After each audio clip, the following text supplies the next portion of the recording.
primeiro você aprende a desaprender, porque muitas vezes o que a gente sabe é errado. Então, o que talvez essas mulheres entenderam sobre o que é amor, não é o verdadeiro. Sim, amor não é verdade. violência, amor não é abandono, amor não é gritaria, amor não é, essa coisa abusiva de você tem, então eu te recompenso. Né? Não é isso. Então, primeiro você tem que aprender a desaprender para aprender a aprender. Depois você aprende a fazer e você aprende a ser uma pessoa diferente.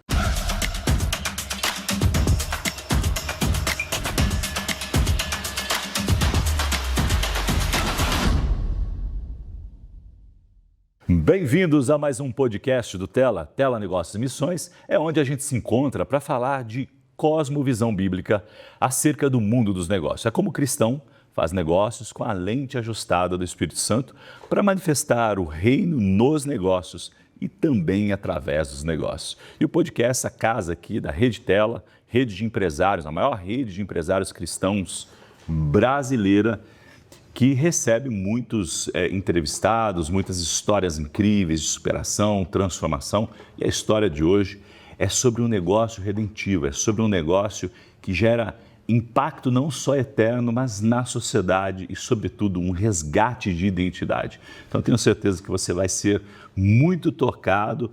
Pega papel aí, lenço, né, que talvez o Espírito Santo toque o seu coração, mas nosso objetivo aqui é compartilhar aquilo que o Senhor tem feito de uma forma talvez muito diferente que você conheça.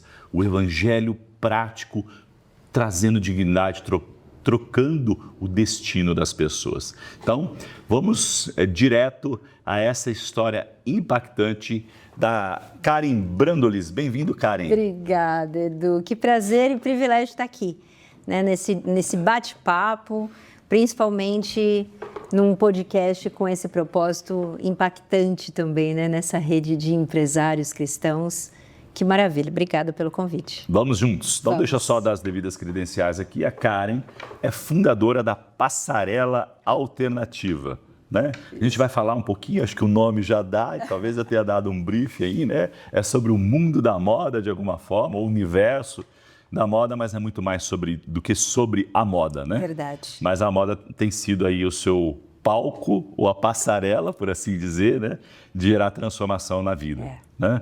Então, só fazendo uma conceituação aqui, Karen, até para a nossa audiência se localizar, a importância, né? Às vezes, trazer um pouquinho de educação ajuda a localizar e entender um pouco. Então, você tem a maior parte dos negócios, que a gente fala bastante aqui, muitos testemunhos, que o americano, ou enfim, um termo que se cunhou é Kingdom Business, né? Que trazer os princípios de Deus, do reino, nos negócios. Então, é como que você conduz eticamente o negócio, como é que você toca os stakeholders, como é que você conduz a relação com os colaboradores, como é que você paga imposto, né? Que é importante, difícil, desafiador, mas é importante. Jesus nos ensinou, né? Dar a César o que é de César.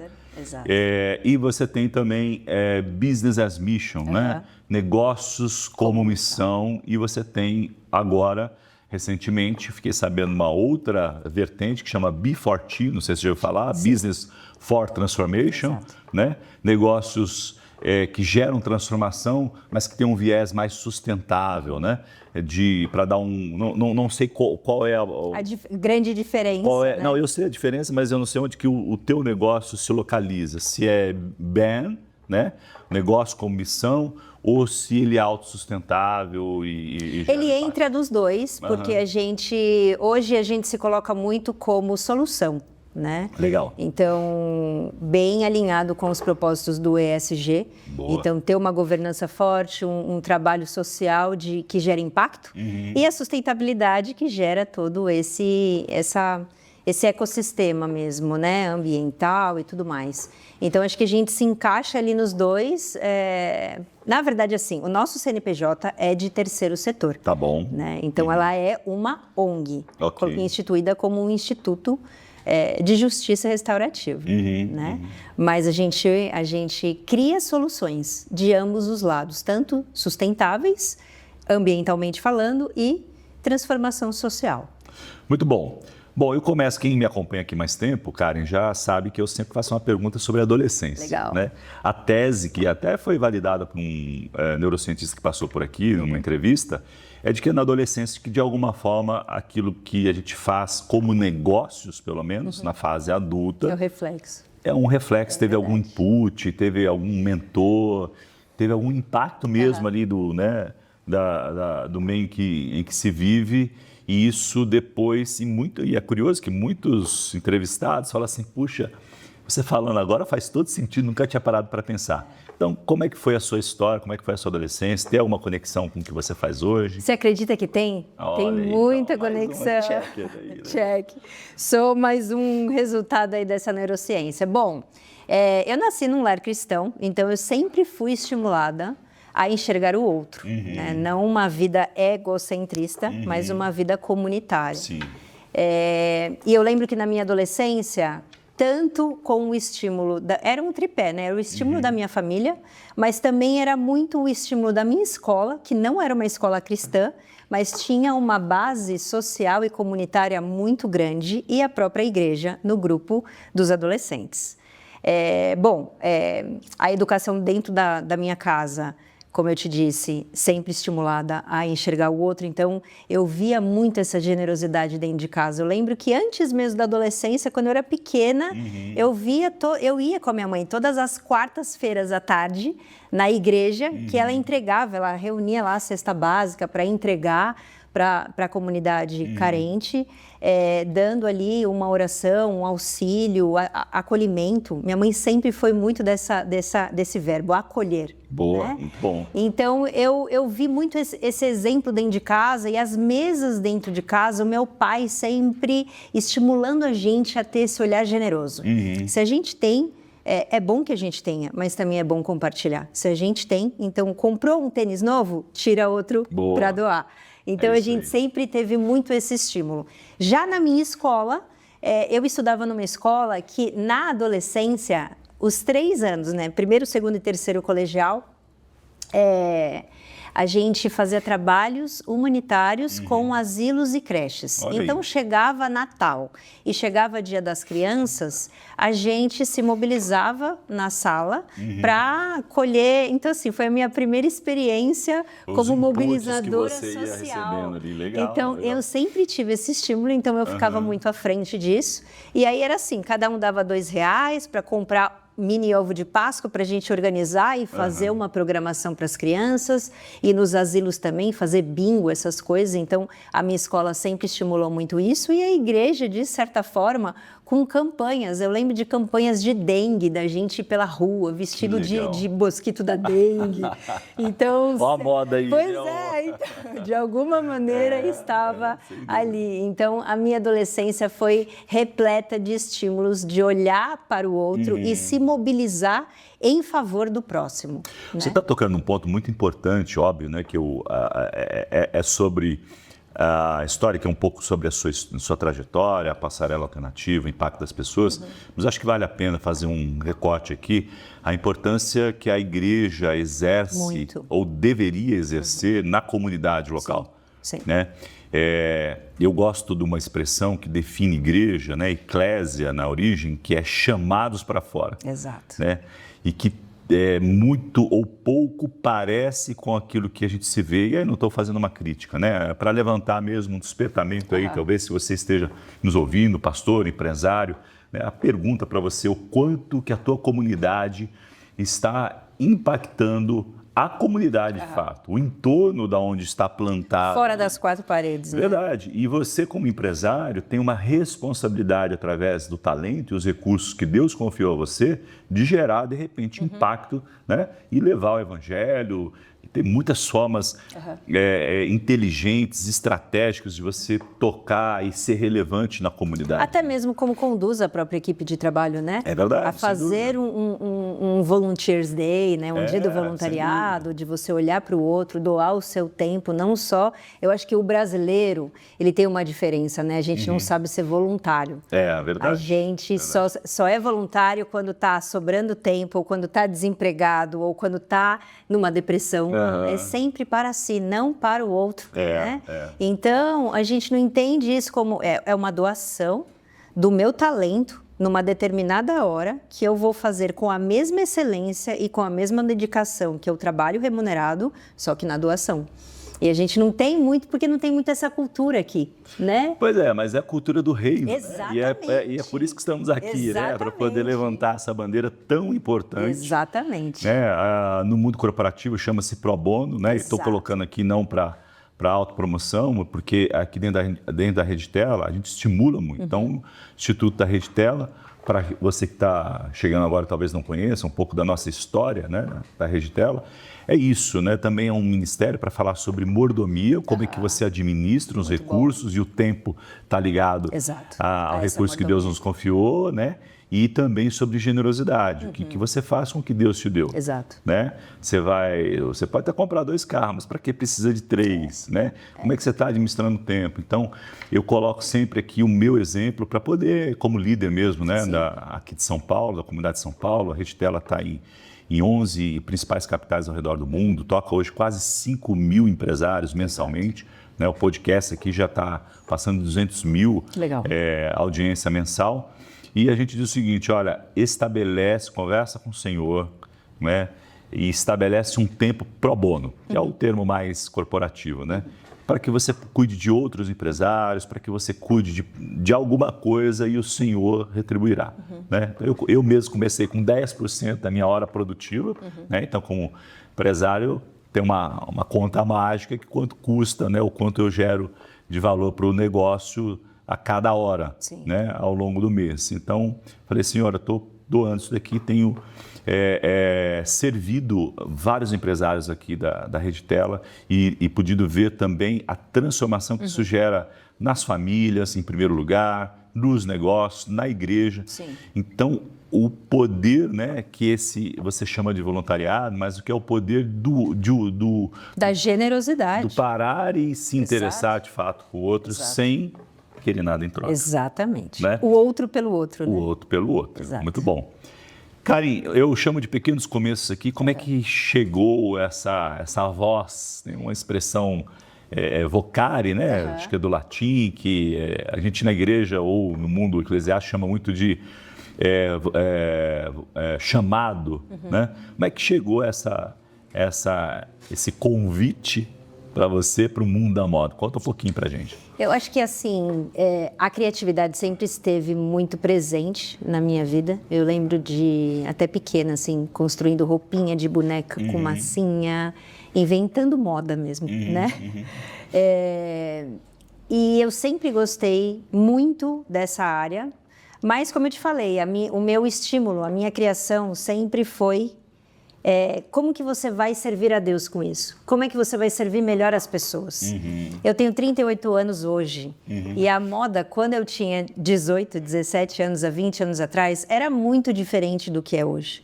Era uma coisa extremamente, assim, carimbada como futilidade, aquela coisa mais do luxo e tudo preconceito mais. Mesmo, preconceito, de alguma forma, totalmente, né? Exato. E quando eu falava que eu queria fazer moda, os meus pais, eles não eram muito a favor da moda. Achava que aquilo não era uma profissão, talvez. Exatamente. Até porque eles falaram, poxa, você tem tanto talento, aonde você quisesse escolher, você se daria bem, né? E aí começou a minha crise. Né? Eu prestei daí Relações Internacionais, fiz um mês, troquei para nutrição. Meu Jesus! Para todo lado. Para tudo que é lado. Eu falei, muito legal, muito interessante. E aí resolvi parar. Tive o privilégio, né, de fazer um intercâmbio fora.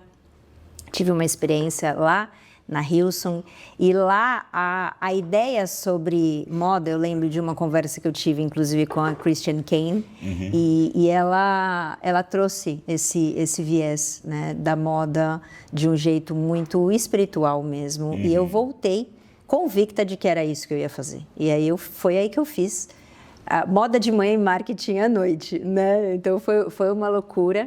E eu entrei mesmo para esse universo e comecei a trabalhar na área. E assim, quando a gente é mais novo, a gente, né, ainda também está em formação. E eu comecei a perceber alguns comportamentos meus que estavam passando desapercebido mesmo. De eu enxergar assim, nossa, esse aqui eu tive um comportamento manipulador, aqui é isso, tal. E mesmo nova, eu tinha percepção e estava vendo a vida passar e tudo aquilo que eu tinha colocado como meta e objetivo de vida estava ficando como secundário. Estava escorrendo pelo dedo, exatamente. E aí foi quando sabe quando você sente assim ei, presta atenção, isso é importante. E aí foi quando eu recebi uma proposta da Fundação Social da igreja que eu cresci, que é a Comunidade da Graça, para trabalhar e assumir toda a parte de comunicação e de voluntariado, principalmente por conta dessa mobilização jovem e trazer uma interlocução maior entre a igreja e a fundação. E aí ali eu comecei a olhar todos os projetos que tinham e tinha um em especial que era um ateliê de costura. Uau, que legal! Tava reservado ali pelo Senhor para você, né? Para conectar ali aquele talento que o Senhor depositou em você. E aí, assim, ali na Fundação eles tinham diversas iniciativas, não era focado em uma coisa só. Eles trabalhavam com educação, assistência e promoção social, saúde. Então, era um múltiplo trabalho. Né? E eu fui começando a visitar todos eles e a igreja, em contrapartida, fazia também um trabalho de capelania dentro dos presídios. Ok. E aí eu quis ir. Eu falei, eu quero conhecer. E aí em 2011 eu tinha ido com outro grupo dentro de uma Fundação Casa e também fui com a minha igreja dentro de uma unidade prisional fazer um trabalho mesmo de evangelismo. E ali eu fui pega, né, num lugar de identidades sugadas. Né? Assim, eu vi aquele lugar e o que mais me chamou a atenção em primeiro lugar foi a falta de cor. Né? Uau, calça bege, blusa branca, parede branca, grade cinza. Era só isso que eu via. E eu não sei porque o meu hiperfoco ficou nisso. Né? E eu falei, meu Deus, a ausência de cor, a ausência de vida, a ausência de luz, porque a cor nada mais é do que isso. É verdade, né? sem dúvida. E aí eu fiquei me colocando no lugar ali, né? E eu vi mulheres tão preciosas, tão lindas mesmo. E eu falei, caramba, eu podia estar aqui se eu não tivesse as oportunidades que eu tive. Verdade. Qualquer um de nós. Empatia, né? Importante. E aí eu voltei para casa e eu falei, poxa, muito legal a palavra, tudo, mas a gente vai embora e elas ficam ali. Né? De que maneira que eu poderia contribuir se eu estivesse naquele lugar, o que eu iria querer para mim, né? E aí, na hora, me veio uma ideia. Eu falei, eu queria viver um dia de liberdade, de reconexão com a minha própria identidade. E a roupa, quando a gente estuda moda, tudo é muito esse comportamento. Tudo a gente não tem noção o quanto dúvida. que a gente usa da nossa liberdade para escolher. Eu quero pôr uma camisa, quero pôr igual eu aqui também, né? Então isso já é exercer a nossa liberdade nas mínimas decisões. E eu não poder exercer a minha liberdade em nenhuma decisão dentro de um lugar como esse, extremamente né, e instituído para ser isso, para ser recluso da sociedade, é terrível. E aí eu tive a ideia de fazer um desfile dentro da unidade prisional. Então tinham idosas lá daquele ateliê que eu te falei dentro da fundação, que nunca tinham costurado roupas. Uau. Elas só costuravam produtos para serem vendidos, tipo ecobag, jogo americano, mas elas nunca tinham se aventurado a costurar roupas. E aí eu fiz lá uma coleção simples com os tecidos que a gente tinha recebido de doação, tecido de encapar sofá, para fazer lençol, nem era para roupa, mas como era o tecido que tinha, vamos fazer o que a gente tem na mão. Não é o ideal, mas é o que dá. E a moda também, de alguma forma, ressignifica. Ressignifica. Né? Então, ali já foi o primeiro upcycling, né? Vamos usar isso daqui de alguma maneira. Verdade, sem dúvida. Exato. Aí eu criei essa coleção, fizemos o desfile e foi muito poderoso, porque daí em 2012 esse desfile aconteceu com muita resistência, porque é muito difícil, né? A gente fazer um trabalho ali. Isso dentro da Fundação Dentro do Casa? pavilhão, não, dentro do CMPB, do Centro de Progressão Penitenciário, lá de São Miguel Paulista, feminino. Então, elas puderam escolher o look que elas queriam usar e elas mesmas desfilaram para as outras presas ali. Que né? incrível! E ali, aquele dia, assim, a gente fez um louvor, trouxe uma reflexão, falou muito sobre liberdade, foi muito especial. Foi especial para elas, mas foi especial, sobretudo, para mim, porque foi naquele dia que eu vi a minha vocação nascer, né? No sentido de eu ver eu enxergar o meu talento, aquilo que eu tinha facilidade de fazer, que era essa mobilização de pessoas com um talento de moda, ali de criatividade, trazendo esperança e vida e, sobretudo, um resgate de identidade. Aquelas mulheres todas masculinizadas, quando se viam no espelho, quando a gente levou o espelho e elas se viam vestida, a postura mudava. Uau! Assim, era como se fizesse resgatar mesmo. Trazer a vida, né? Trazer a vida. Verdade. E aí, foi aí que isso daí começou a me estimular. E eu comecei a me interessar. Como que é que funciona o sistema prisional? Porque a minha realidade era distante disso. Eu não tinha noção como é que funcionava, como que era. Então, tem regime provisório fechado, semiaberto, como é que funciona isso? Coordenadoria regional, tudo. Então, meu primeiro trabalho ali foi de costura de relação. Precisava entender ali essa costura toda que tinha que fazer para um projeto se sustentar e conseguir firmar boas relações, né? Um trabalho de teia mesmo, construir a minha tela. Boa. Né? Então, foi aí que eu comecei a me mobilizar, me casei, depois enfrentei um divórcio. Esse episódio na minha vida foi um episódio bastante traumático, em que eu vi a minha identidade sendo completamente comprometida e impactada. E aí todo a minha ideia mesmo, os meus pilares de sustentação sobre a ideia que eu tinha sobre Deus, sobre família, sobre reino, sobre verdade, sobre justiça, foi abalado. Foi abalado, né? E aí eu entrei numa situação de depressão, de crises e mais crises de ansiedade, com uma filha, né, de 1 ano e 17 dias na época, quando eu tomei a decisão, né? E tudo isso me levou para um lugar de cadeia, de prisão, né? Prisões emocionais. Sim, verdade. E foi quando eu li uma frase também que nem era uma frase bíblica, mas era uma frase que me impactou, que dizia: eu não sou livre enquanto outra mulher for prisioneira, mesmo que as correntes dela sejam diferentes das minhas. E eu comecei a entender um pouco essa frase e, de alguma maneira, essa frase me captou, né? E eu falei, caramba, a liberdade e a libertação, sobretudo, é uma coisa muito profunda, né? Que isso precisa do Espírito Santo. E para isso Cristo morreu, né? Para nos trazer liberdade, né? Quanto é caro isso, né? Exatamente. E aí, assim, eu me interessei muito por esse viés do direito, que é a justiça restaurativa. E isso foi sendo tão ministrado no meu coração, porque a redenção é uma justiça restaurativa. Verdade, sem dúvida. Jesus pagou todo o preço punitivo para que a gente vivesse o restaurativo, mesmo sem merecer. Né? Então, por que a gente, vivendo essa situação, enxerga o outro e fala justiça para ele? Né? Então, isso não é uma justiça generosa, não é isso que Jesus ensina para nós. E ao mesmo tempo que eu fui sendo resgatada e fui me convertendo novamente a um caminho de Deus não é meu avô, Deus agora é meu pai, né? Não era.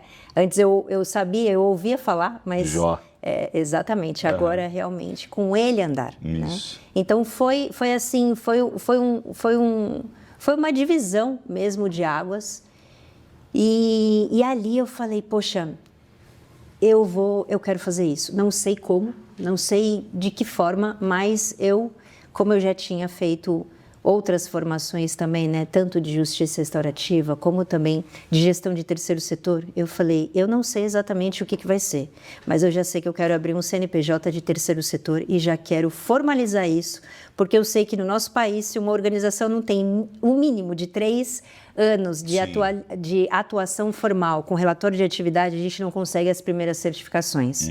Então, foi estratégico também, assim, eu preciso já formalizar, não é começar um trabalho e depois a gente... Não dá. Fez do jeito certo. Já fiz do jeito certo e fui sendo hunter, né?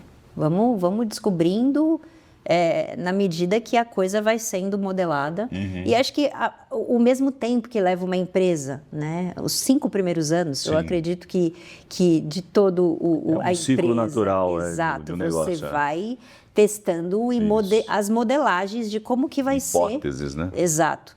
E todo o ciclo restaurativo que a passarela alternativa estabeleceu, a primeira pessoa que passou fui eu. Não. Então, assim, a gente trabalha muito essa neuroplasticidade cerebral, todo o impacto que as artes têm dessa arte-terapia. Eu fui vendo isso muito na prática. Então, a passarela alternativa, ela nasceu com esse propósito, né, de resgatar essas mulheres em situação de vulnerabilidade num viés, né, num recorte de mulheres presas e egressas do sistema prisional. Egressa, só para nossa audiência saber, é o que sai, depois que sai. Exato. É a nomenclatura que a gente usa. Que cumpre ali a pena. Então, você trabalha tanto dentro do período como depois que sai. Exatamente. Legal. Então, hoje a gente tem 2 eixos. A gente trabalha tanto no preventivo e no corretivo.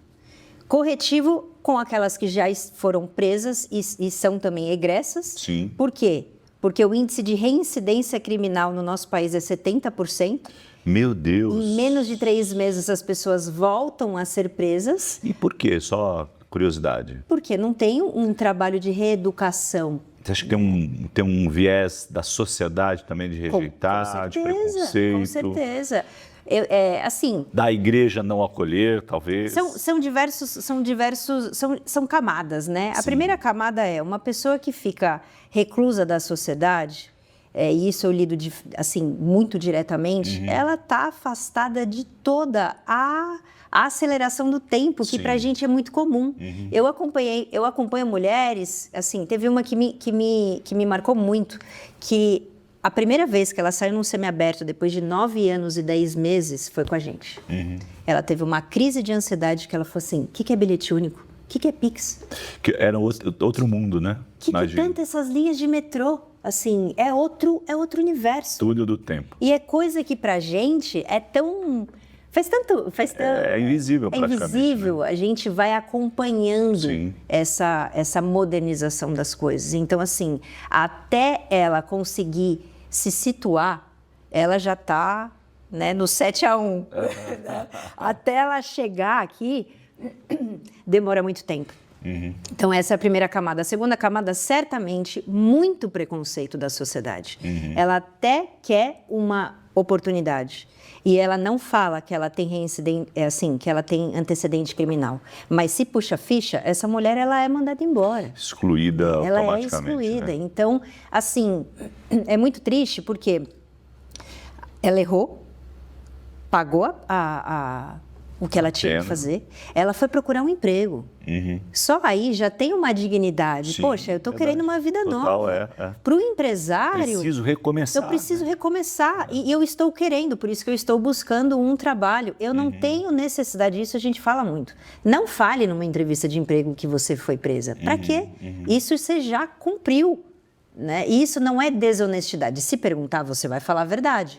Mas isso, você não vai ser carimbada pro resto da vida, porque, assim, a gente também errou tanto. Eu não estou fazendo juízo de valor aqui. Sim, claro. Né? Mas, e eu sei que é muito delicado também para o empresário uma situação como essa. Mas, assim, vamos olhar a pessoa. Né? A pessoa passou por tudo isso. Se ela não quisesse uma vida nova, ela voltaria para o crime. Ela não iria procurar um trabalho digno, ela não iria querer a honestidade de uma vida íntegra, né? E aí ela é descoberta e mandada embora. Então, essas quebras, de novo, essas tentativas, acaba fragilizando uma pessoa que já está extremamente fragilizada, porque o que ela teve que enfrentar para ir para essa entrevista de emprego já é muita coisa, né? Então, imagina, uma mulher como essa, o filho dela ela foi presa, o filho tinha 4 meses. Ela saiu, o filho tem 10. Já é outra, nem conviveu, né? Não conviveu. Então, assim, até você criar vínculo com a família, você se situar de você agora, depois de 10 anos, numa condição, você ter que reaprender a viver em liberdade, criar vínculo, fazer gestão de tempo, de deslocamento, de tudo. É muita informação e ainda ser fragilizada de eu não tenho chance, para mim acabou. né? Agora, mesmo eu tentando entrar num local de trabalho para ter uma nova vida, não é possível. É muito cruel isso, né, cara? E aí a importância mesmo de nós, como cristãos mesmo, fazer a diferença e olhar isso de uma forma proativa e não assistencialista, Exato. né? Tem um dado aí, você citou 70% de reincidência, mas você comentou mais cedo que o Brasil é a terceira maior população carcerária do mundo. É isso mesmo, olha, para você ter uma ideia do tamanho do problema que nós estamos falando, porque também, de igual forma, né, como essas mulheres veem uma linha do tempo diferenciada, muitos cristãos, a gente chama bastante atenção aqui para os empresários da Rede Tela, dessa questão da intencionalidade, né? Então, muitos cristãos têm essa realidade distante, né? Puxa, é distante, mas quando a gente fala da terceira maior população do mundo, o problema é gigante. E é nossa responsabilidade. E é nossa responsabilidade. Porque nós somos a sociedade, né? E eu gosto de trabalhar com mulher porque quando a gente impacta uma mulher, a gente impacta a sociedade do presente e do futuro. Sim, verdade. Porque atrás de toda Normalmente mulher tem filho, né? tem uma família. Sim. O homem, ele tem a tendência a abandonar. Tanto é que só 2% das mulheres recebem visita. Homem, pode perceber, a fila de visita é enorme. A mulher praticamente acampa na frente da cadeia para quando abre o horário de visita, ela está lá logo de cara, né? Então, essa mulher, ela também não quer nem que o filho visite ela naquele lugar. Então, ela prefere poupar a criança de visitar ali, ela prefere sofrer os danos de ficar sem visita do que colocar coisas que o homem, ele não se importa tanto. É muito diferente, né? Karen, conta um pouquinho pra gente o que é a escola da moda e o que é esse termo upcycling. Sim. Né? Que eu acho muito legal. Fiquei bastante curioso para saber o que era. Agora a Karen vai compartilhar com você que faz parte daquilo, da jornada que a Passarela Alternativa desenvolve com essas mulheres, né? Isso aí. Então, eu falei, né? A gente trabalha no âmbito preventivo e corretivo. Então, o corretivo com essas mulheres e o preventivo para prevenir novos encarceramentos também. A gente usa a moda como uma ferramenta psicopedagógica. Legal. Né? Então, de que forma? Não é só fazendo desfile, não é isso. Essas mulheres, elas sofrem... Na verdade, não é só essas mulheres. Essa população em geral que vai presa, eles sofrem muito da falta de controle da impulsividade, da persistência, da perseverança. Tem um comprometimento cognitivo mesmo, né? Exatamente. Então, a gente precisa desenvolver isso. Sim, né? É Como verdade. somos humanos, a gente tem aí essa plasticidade cerebral. A gente não nasce cadeira e morre cadeira, né? Então, a costura, ela é uma ferramenta poderosa para isso. Quando a gente senta numa máquina de costura, se a gente não tiver calmo, a agulha vai quebrar, a linha não vai funcionar, você vai querer chutar a máquina e não vai adiantar nada. Quando você está costurando, se dá errado, você tem que soltar tudo de novo e começar o processo do zero. Só aí já é gestão pessoal, né? Desenvolvimento humano, você está controlando a sua impulsividade, você está tendo paciência, você está tendo que ter gestão de tempo e de processo, porque não adianta você querer dar o acabamento sem antes você colocar a gola e tudo mais, né? Então, só aí, sem essa mulher perceber, ela está sendo desenvolvida em aspectos fundamentais para uma vida em comunidade, uma vida comum, uma vida que você consiga crescer, né? Se desenvolver. E aí a gente vai usando muito analogias, várias analogias da moda com isso. O upcycling, para quem não conhece, é um termo que a gente usa que é uma reutilização criativa.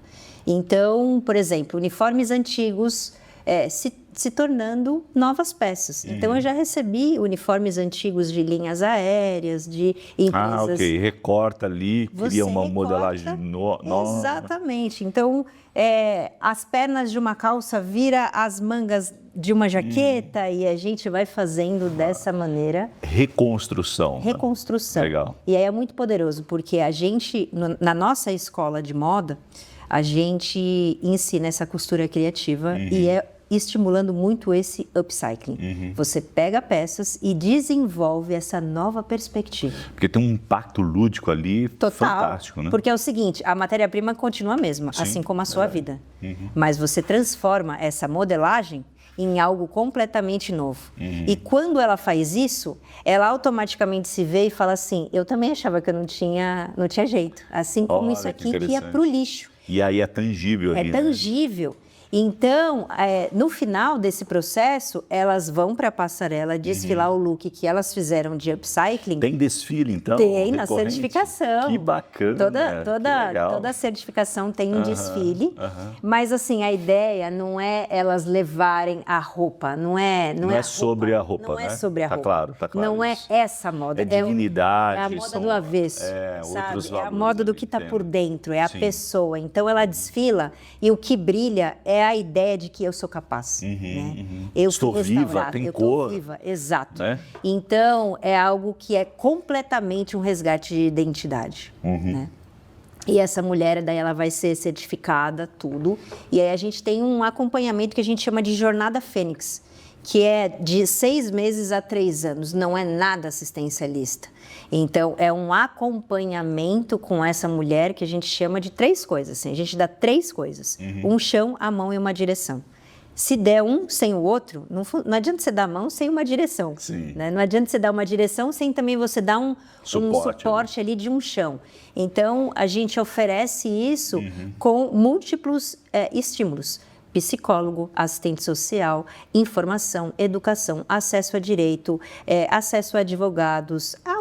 Assim, café da manhã. Toda segunda-feira a gente faz um café da manhã lá na ONG para fazer essa mesa. Então, a gente senta à mesa, é tudo pautado nos princípios de Jesus. E aí, evangelismo na veia é prático, né? Vida na vida. Exato. Imagino que você tem uma camada de princípios, de palavra, mas eu chamo de evangelismo criativo, né? Exato. É levando os princípios, os valores através do olhar e do braço estendido. Né? Exatamente. É o reino, né? Então, não é nunca nessa posição hierarquizada. Sim. Porque mesmo assim, o que eu mais gosto na educação é que não é ensinar, mas é aprender. Todo mundo aprende, não adianta ensinar.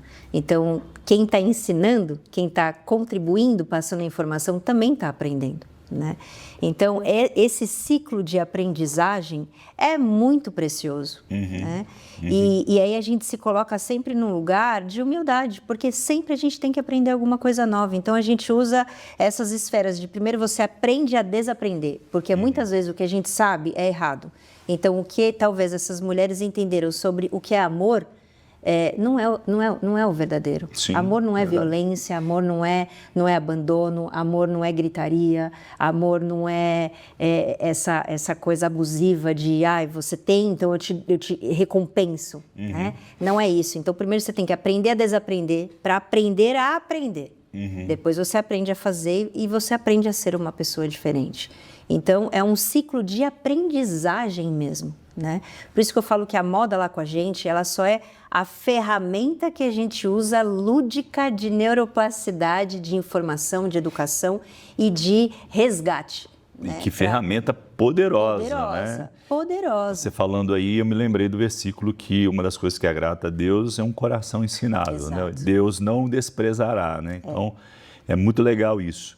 Você tem uma história, imagino que tenha muitas histórias aí ao longo de quase 8 anos, não é isso? Quase 8, vai completar 8 agora. Mas você tem uma história muito legal da Jennifer, que ela acho que talvez representa um pouco da jornada, né, de quem passa ali pela passarela alternativa. Exato. A Jennifer, ela é uma mulher americana.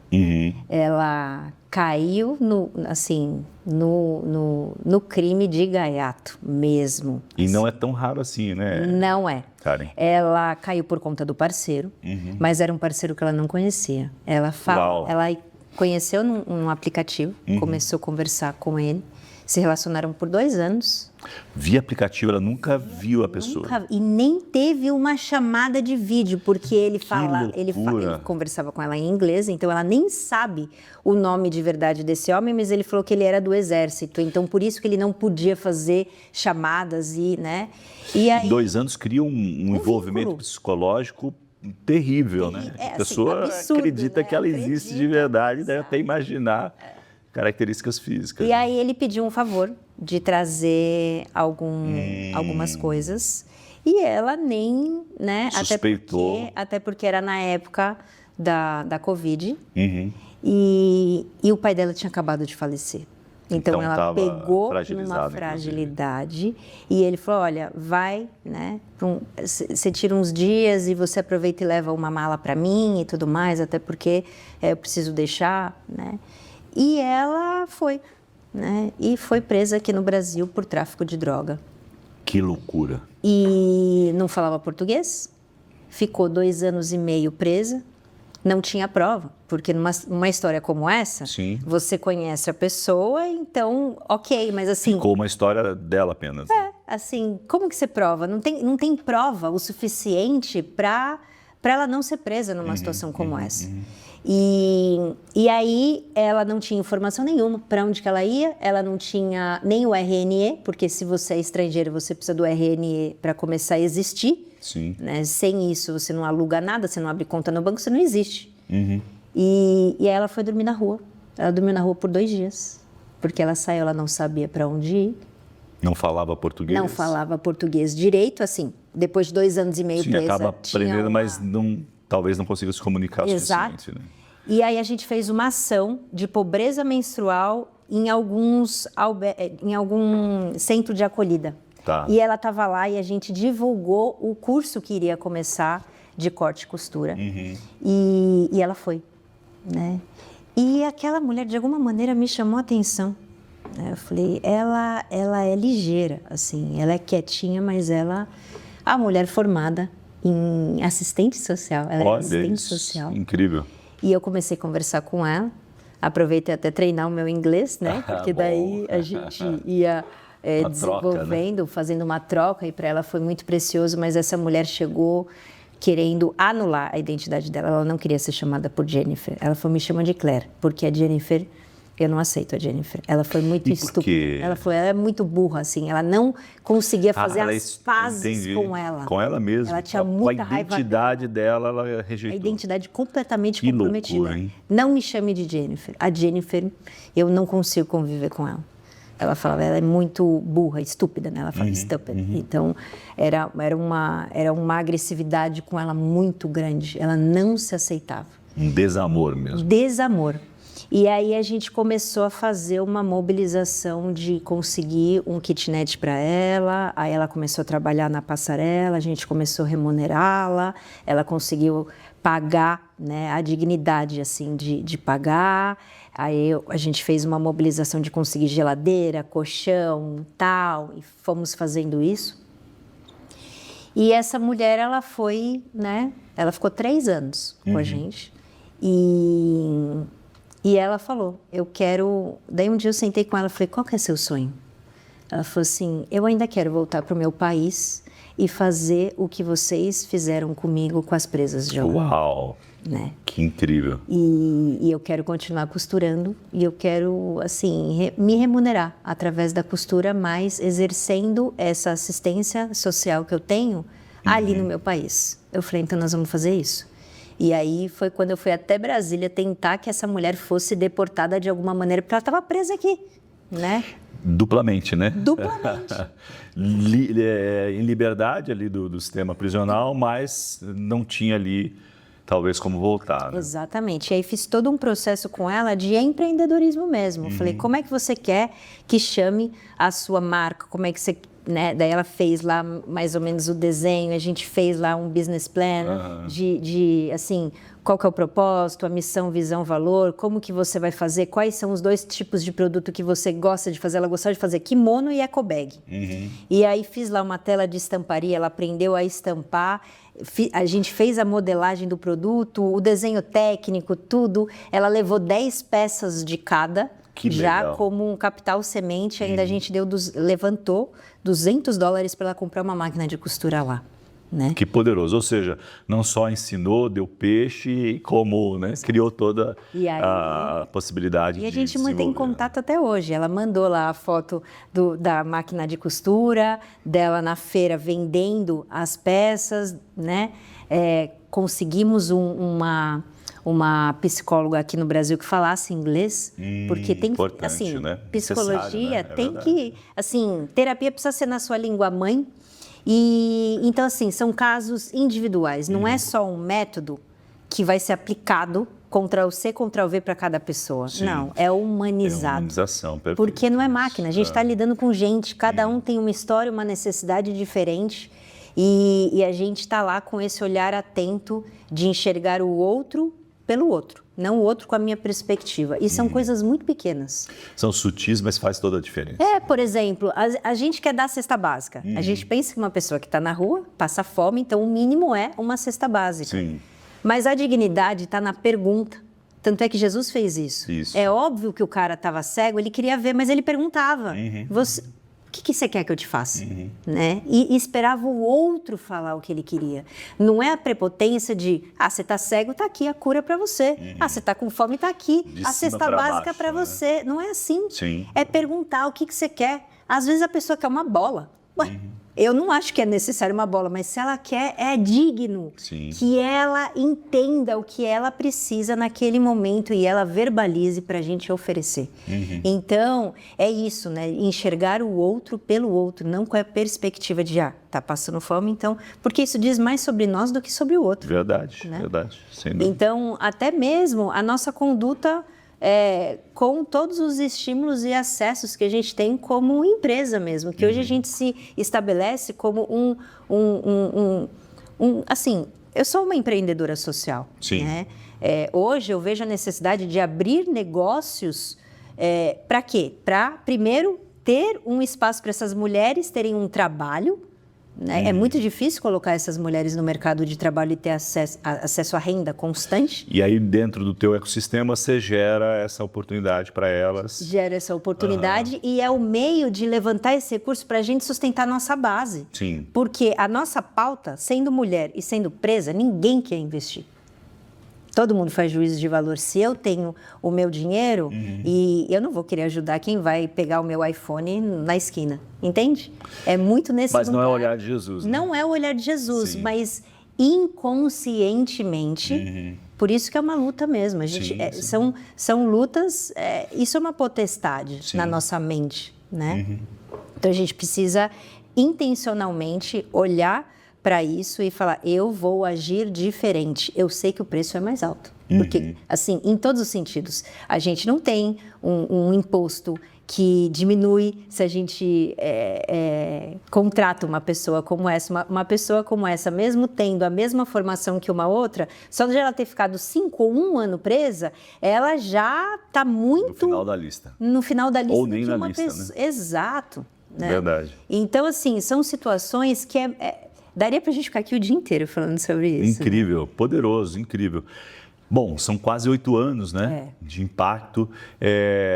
Óbvio que o maior impacto, Karen, é eterno, né?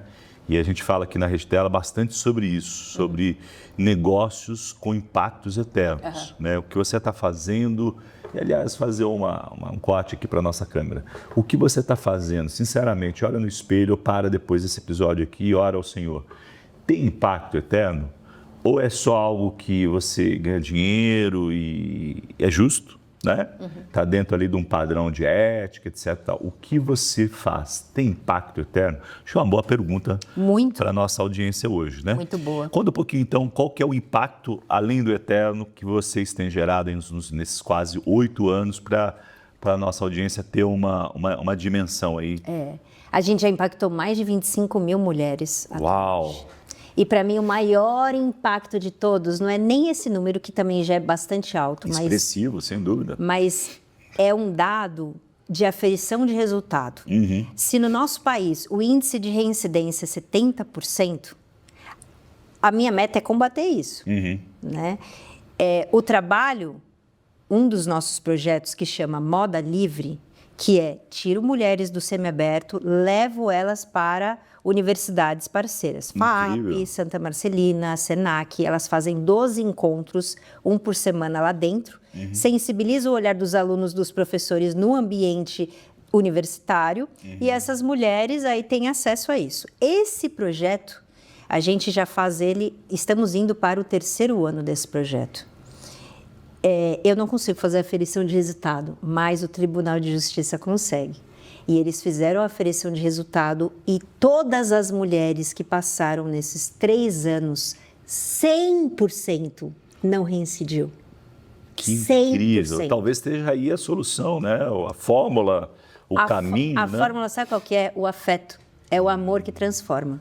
É o encontro. É assim, é exercer o cristianismo na prática, de você se permitir ser encontrado e encontrar, ser abraço, ser a extensão realmente dos braços de Deus, do olhar, do estímulo e desse lugar de dignidade, porque isso é o que a gente mais fala. Qual que é o valor principal da passarela alternativa? Dignidade.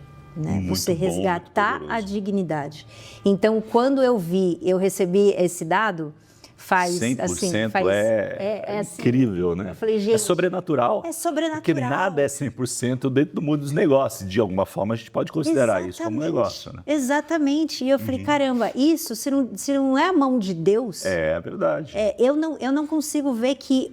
Não é mérito meu, não é mérito da metodologia, não é mérito de Jesus. Sim. Porque é o poder do encontro que transforma. E aí faz todo sentido aquele versículo que diz novas vestes, né? Porque são novas vestes. A pessoa de fato recebeu novas vestes. Muito apropriado esse versículo, né? Então, assim, o quanto que a moda faz parte da vida de todo mundo, né? Se a gente for pautado por esse exemplo, né? Essa metáfora, né? De novas vestes, é isso. É que roupa que eu estou usando que chama a atenção do outro e que eu vou vestir o outro também. Que eu vou cobrir a dor, que eu vou cobrir os traumas, porque todo mundo tem, né? Eu tenho. Mas é como que a gente se permite ser restaurado por isso e não deixar a dor tomar um lugar tão grande ao ponto de eu viver no inferno, né? Mas eu viver o céu e trazer o reino para cá e, através da minha dor, exercer a empatia pelo outro e ser caminho, né? E ser uma sinalização do caminho, né? Então, acho que isso tudo realmente é muito poderoso e eu amo assim, o que eu faço. É muito importante a gente descobrir a nossa vocação e fazer aquilo que a gente tem para fazer, porque daí, de fato, assim, as bênçãos de Deus vão correndo atrás de nós. Sem dúvida. Sobrenaturalmente, assim, a passarela, ela começou a entrar num lugar de prosperidade mesmo. E prosperidade não é só, não é financeira. Né? Porque, assim, só eu sei o preço que eu paguei para estar aqui. Sim. Né? Assim, eu não digo aqui no tela, mas nessa estação. Né? Porque era assim, vendendo o almoço para pagar a janta, né? E assim, uma coisa daquele termo, né? De correr atrás do rabo. Né? Assim, uma coisa muito, muito desafiadora. E quando eu entendi a minha identidade e fui restaurada e enraizada, é muito poderoso isso, porque daí a gente flui de uma identidade restaurada, começa a fluir de uma identidade restaurada mesmo.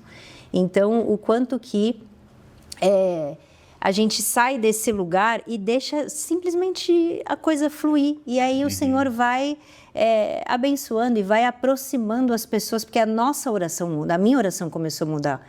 Pai, aproxima as pessoas que realmente se sintam tocadas, porque isso não é uma ajuda que eles vão dar, é uma oportunidade. Sim, que essa pessoa vai ter. É ao contrário. Sem dúvida, é não é assim, eu preciso de ajuda. Não, assim, é uma oportunidade que você tem de ser abençoado. E nenhuma compensação de consciência, né? Exato. Cristã. Exatamente. Participar da grande comissão, isso também é a grande comissão, né? Exatamente. Deixa eu pegar o gancho aqui do 100% e olhar aqui para a nossa audiência. Você sabe que você me acompanha há mais tempo, que sabe que eu sempre cito versículos bíblicos que faz parte da nossa essência, né? Mas agora eu queria pedir uma licença poética aqui e citar Saint-Exupéry, que é do Pequeno Príncipe, né? Se você está aqui ouvindo essa história, né?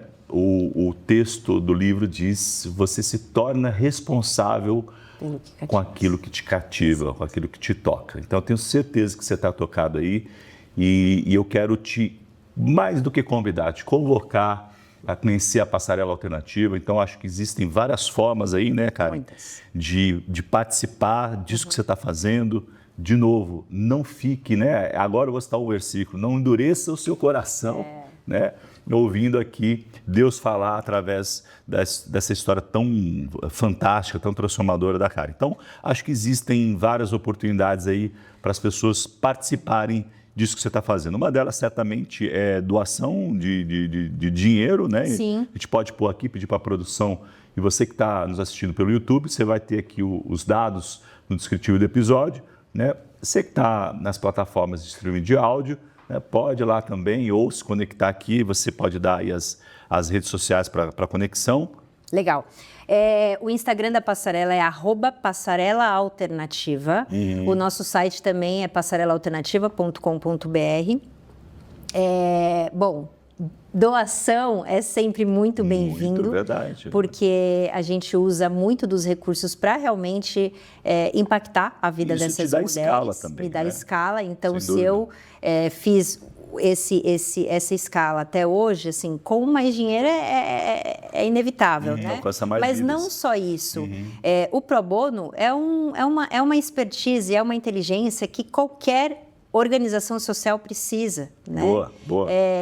Um planejamento estratégico, uma orientação, um acompanhamento em comunicação, em finanças, em diversas áreas, no direito, em tudo, assim. Qualquer exemplo de pro bono é muito bem-vindo. Outra coisa, a gente tem todas as certificações para isenção de imposto. Legal. ICMS, imposto de renda, IPTU. E então, assim, se a gente conseguir montar uma rede de empresários que destinam para isso, é maravilhoso. Porque, por exemplo, eu mesmo já escrevi os projetos, eles foram aprovados, eu não consegui captar, porque as empresas elas já são vinculadas a alguns projetos sociais, então você escreve de acordo com a necessidade da empresa, então tem que fazer uma coisa casada, né?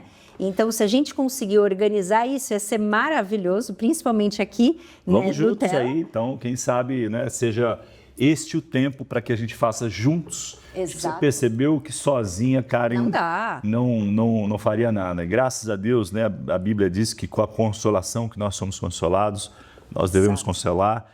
É a sua história, talvez o versículo que representa muito, né, a sua trajetória e a sua relação com Deus, essa libertação que você teve, mas precisa de mais pessoas, né? Então, se envolva. Muito. Você que está aqui em São Paulo, é aqui na Zona Leste, não é isso? A gente fica no centro. No centro. A nossa Sé fica na Sé. Na Sé, no centro de São Paulo. Então, vá visitar, vá conhecer. Eu tenho certeza absoluta que cada um desses milhares de pessoas que estão nos assistindo, empresários, empresárias, né? Mulher geralmente é mais sensível, né? Mas quero convocar aqui o coração dos homens também.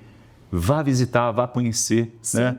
Óbvio, né? Você pode ofertar, dinheiro é bom, como ela disse, mas fica aqui, então, esse convite, essa convocação para você conhecer e se aproximar. Você está convocado aí lá, hein? Opa, então já está assumido o compromisso, semana que vem estarei lá. Maravilha, Tá bom? vai ser um prazer. Muito bom, tem um trabalho também fantástico que você faz, né? Que é através da informação ali de coisas que parecem tão triviais, né? O que fazer depois que sair, né? Pois é, eu queria que você até comentasse trouxe do aqui para livro aí. você, Edu, Isso. porque, na verdade, isso aqui está no forno, ainda nem foi lançado. Opa, então aqui é um furo, olha aí, reportagem, legal. Esse livro é um livro que a gente colocou muito carinho. Né? Eu vou até mostrar aqui. É um livro todinho colorido. Claro, né? Quem trabalha com moda vai ter que... Sem dúvida. É um manual interativo e informativo chamado Informa Liberdade. É um projeto que eu estou querendo que isso aqui vire uma política pública. Legal.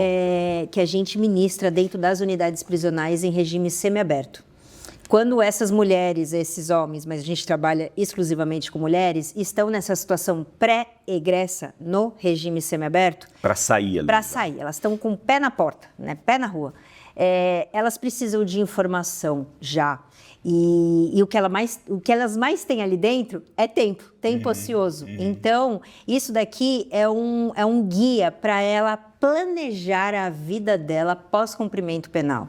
Então, assim, como que vai ser os meus 30 primeiros dias, os meus 60 primeiros dias, para onde que eu vou? Então, tem mapa do trem, do metrô, para você saber onde você está, fazer a rota, como que você vai conseguir o dinheiro para sair, para onde você vai, se você não tiver uma casa tal, uma rede de apoio, o centro de acolhida que tem, restaurantes, por exemplo, Bom Prato, que tem a refeição por R$ 1,50, os horários de funcionamento, os serviços os direitos que essas mulheres egressas têm, os deveres também, porque precisa falar de dever. Sim. Então, assim, a gente separou em 11 módulos para dar esse chão para essa mulher. E toda quarta-feira nós estamos dentro do presídio entregando um manual desse por mulher e ministrando conteúdo das 9 da manhã até as 4 da tarde sobre tudo isso e preenchendo as coisas com elas para realmente formá-las como cidadãs plenas, elas entenderem como que funciona de uma maneira acessível. Então, a gente fala de acessibilidade, mas esquece que a informação precisa ser acessível. Sem dúvida, né? E imagino que o que elas mais têm também é dúvidas, né? Muitas. E pode até parecer trivial, mas não é tão trivial assim, né? Quando você conta uma pessoa que ficou 9 anos ali, ela perdeu a relação do... E assim, é muito telefone sem fio, né? Sim. Eu te falei antes da gente começar que eu tive 3 casos lá na passarela que foram reincidentes por falta de informação de que tinha que assinar no fórum. Uma informação tão simples, não estou falando que o sistema não informou. Informou, porque é dever informar. Só que, será que ela entendeu? Né? Será que a maneira como foi passada, ela compreendeu aquela informação ou ela ficou na dúvida, que foi o caso dessas 3 que chegaram lá para a gente, falaram assim, bom, a minha amiga me falou que se eu fosse assinar no fórum, eu podia ser presa de novo. Então, assim, não é isso. E a importância de uma ONG falar ao invés da própria polícia penal ou em si. Porque... tem essa desconfiança agora. Quando vai uma pessoa neutra ali falar... ali para ajudar, na verdade. Elas assimilam muito mais. Fantástico. Ele é um guia prático, dos primeiros 100 dias, talvez. Aí a gente conseguiu, obviamente, uma verba para isso. Então, vão ser impactadas nesse primeira leva 250 mulheres. A gente termina isso agora no mês de julho. E aí a gente precisa, obviamente, levantar mais porque é caro, né? Cada livro desse tem um custo alto, né? Então, são coisas que a gente está batalhando, porque a minha intenção realmente é fazer isso daqui se perpetuar como uma política pública de direito mesmo, né? Dessas pessoas. Então, tem diversos projetos, vai ser um prazer, assim, para quem estiver realmente nos ouvindo, ir lá, conhecer, se envolver, entender um pouco mais, ou até a gente modelar um projeto junto que faça sentido até mesmo para a empresa, para o empresário ou para a pessoa física mesmo, né? Então, esteja aí envolvido e aqui como já fiz o compromisso público com você de visitar, vou fazer um compromisso público com você aqui. Então, vou doar 100 livros aí. Oh, maravilha! Para estimular, para poder dizer para você, vamos fazer essa corrente do bem aí, né? No mínimo 100 livros, né? Independente do custo. O custo também de livro não é tão caro, assim, expressivo. Então, vamos fazer aí pelo menos 10 empresários doando 100 livros, a gente já chega em 1000, um bom número. Maravilha. Combinado? Pelo menos, a unidade do Butantan que a gente está fazendo tem quase 1000 mulheres ali. Olha, é muita necessidade. Então, quero contar com a família, que é a Rede Tela, né? Temos muitos empresários aqui da Rede Tela. Ela alcança naturalmente muito mais empresários, mas pelo menos 1000 eu acho que dá para a gente encarar. Legal, muito não bom. Muito bom. Falando de livro aqui, a gente está caminhando para o final, tenho 3 perguntas clássicas aqui. Boa. A primeira delas é sobre livro, né? Sim. A gente é impactado por um grande livro da vida, que é a Bíblia. É verdade. Né? Mas depois da Bíblia, o que livro moldou a sua cosmovisão e te impactou e de alguma forma te direciona até hoje? Olha, tem um livro que eu gosto muito, que chama O Retorno do Filho Pródigo, do Henry Nouwen. Esse livro, assim, eu já li ele 2 vezes. A capa dele é uma tela do Rembrandt. E ele vai falando sobre a interpretação dessa tela do Rembrandt. E é lindo, assim, a maneira como a arte, junto com a teologia, com essa leveza dessa parábola do retorno do filho pródigo, é lindo. É um livro lindo e, assim, para quem eu tenho oportunidade, é um livro mais difícil de encontrar, em português. É mais fácil encontrar português de Portugal, mas dá para encontrar. Mas é o meu livro, assim, que veio na minha cabeça agora. Muito legal. Olhando aqui para sua lente, sua câmera, que conselho que você daria para uma empresária ou empresário mesmo que talvez tenha dúvida se o chamado dá dinheiro, se é coisa da cabeça, enfim, deixa o Espírito Santo te usar e dar um conselho aqui para os nossos empresários e empresárias. Responsabilidade, né? Bom, eu acho que o conselho que eu daria é: não fazer as coisas com o final sendo o dinheiro, né? Quando a gente faz as coisas voltada para o servir, o dinheiro, ele é o intermediário, né? Ele vem porque somos filhos do rei. Então, a herança que a gente tem como filhos de Deus é abundante, né? Mas é muito da onde nosso coração está plantado. Então, eu acredito muito nesse viés de você fazer as coisas pelo fim de transformação, né? De impacto, de gente, de realmente enxergar o outro pelo outro. E Jesus, vendo esse coração, as bênçãos vêm, né? Então, assim, a primeira coisa é, ai, caramba, às vezes eu tenho uma certa idade, não encontrei ainda a minha vocação. Eu acho que realmente é esse lugar de quem eu sou em Jesus, e deixar fluir da identidade tudo aquilo que o Espírito Santo vai ministrando no nosso coração. E a vocação vem, né? Fantástico, fantástico, cara. Eu estou aqui com o meu óculos de inteligência artificial da Meta, que é sobre tecnologia, sobre futuro, na verdade, para fazer um gancho aqui, uma pergunta final. Legal.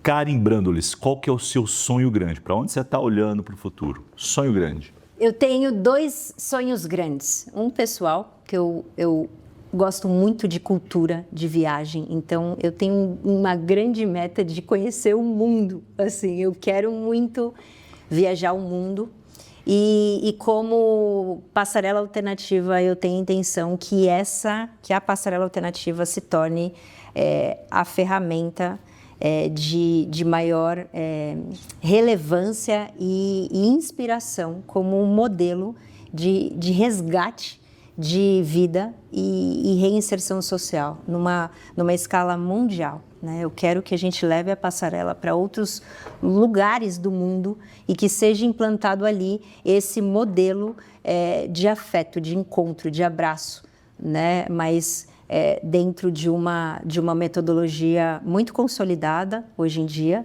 mas ter uma escala global mesmo. Amém, é isso aí. Tem que sonhar com o mundo inteiro, com um drive desse de 100%, talvez esse recorte seja uma boa, um bom caminho, gancho, né? Um bom gancho, fantástico. É isso aí. Eu uno a minha oração à sua, né? E creio que em nome de Jesus você vai ser bem-sucedido. Amém. Tá bom? Amém. Muito obrigado pela sua história incrível, pelo tempo.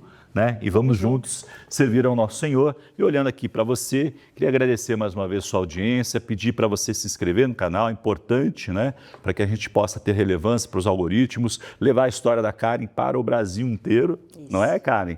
E não deixe de compartilhar. Certamente você conhece alguém durante o episódio, alguém te saltou aí a memória. Então, com certeza, também tem essa responsabilidade de fazer o episódio da Karen chegar. Porque tudo que fazemos é dele, por ele e para ele, conforme Romanos 11:36. Muito obrigado pela sua audiência.